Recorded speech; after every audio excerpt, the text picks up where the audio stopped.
Des experts médico-légaux et des enquêteurs transportent les corps de membres présumés d'un culte chrétien nommé Good News International Church, qui croyaient qu'ils iraient au paradis s'ils mouraient de faim, après que leur reste ait été exhumé de leur tombe dans la forêt de Shakahola, dans le comté de Kilifi, le 22 et 23 avril 2023. C'est une affaire qui bouleverse au Kenya. Celle d'une secte où les fidèles étaient appelés par leur leader à jeûner pour rencontrer Jésus. 21 corps de ces fidèles présumés ont été exhumés depuis vendredi dans la forêt de Shakahola, près de Malindi, dans l'est du pays, a annoncé la police lundi 24 avril. Ces fouilles se déroulent dans le cadre d'une enquête autour de la mort la semaine dernière de 4 fidèles qui suivaient l'appel à jeûner de leur leader, un pasteur de l'Église internationale de Bonne Nouvelle. La police kenyane s'est rendue dans la forêt de Shakahola la semaine dernière après avoir reçu des informations faisant état de citoyens morts de faim.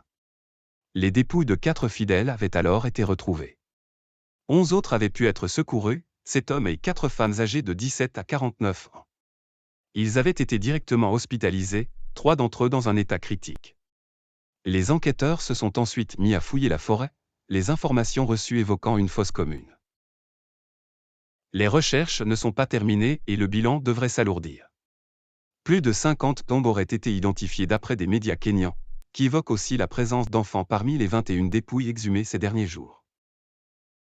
18 nouveaux corps ont été exhumés dimanche 23 avril dans l'est du Kenya, portant à plus de 39 le nombre de dépouilles découvertes depuis plus d'une semaine dans l'enquête sur la mort de fidèles d'une secte dont le chef aurait dit de jeûner pour rencontrer Jésus et atteindre le paradis.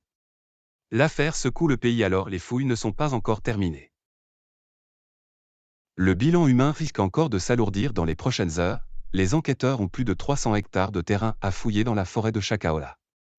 L'ampleur de la tâche inquiète alors que certains fidèles sont peut-être encore en vie. Une femme a notamment été retrouvée vivante dimanche 23 avril, mais dans un état critique, elle refuserait toute aide alimentaire, selon une source sur place. Plusieurs familles ont témoigné dans la presse kenyane et expliquent suivre les fouilles de près dans l'espoir d'avoir des nouvelles de leurs proches, membres de la secte. Sur Twitter, le ministre de l'Intérieur kényan a qualifié ces décès de « massacre » et a déclaré que le terrain était désormais considéré comme une « scène de crime ». Face à l'urgence de la situation, il a aussi prévu de se rendre sur place mardi 25 avril et il a annoncé des renforts pour appuyer les recherches. Les coupables doivent être punis, a-t-il insisté, ajoutant que les églises, mosquées, temples et synagogues doivent être plus strictes. Le leader de la secte, le pasteur Paul Mackenzie Nange, s'est lui rendu à la police le 15 avril, il est depuis en détention avec 6 de ses fidèles.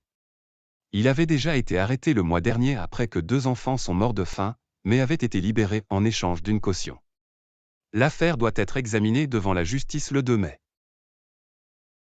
Selon Hussein Khalil, directeur de l'ONG de défense des droits de l'homme Aki Africa, ce qui inquiète surtout les autorités, ce sont ceux qui sont encore en vie et dont certains continuent à jeûner malgré l'arrestation de leur leader.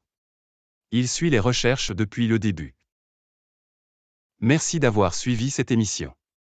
N'oubliez pas de partager massivement cette vidéo pour sensibiliser d'autres personnes sur ce sujet. Abonnez-vous impérativement à notre chaîne. Merci et à la prochaine.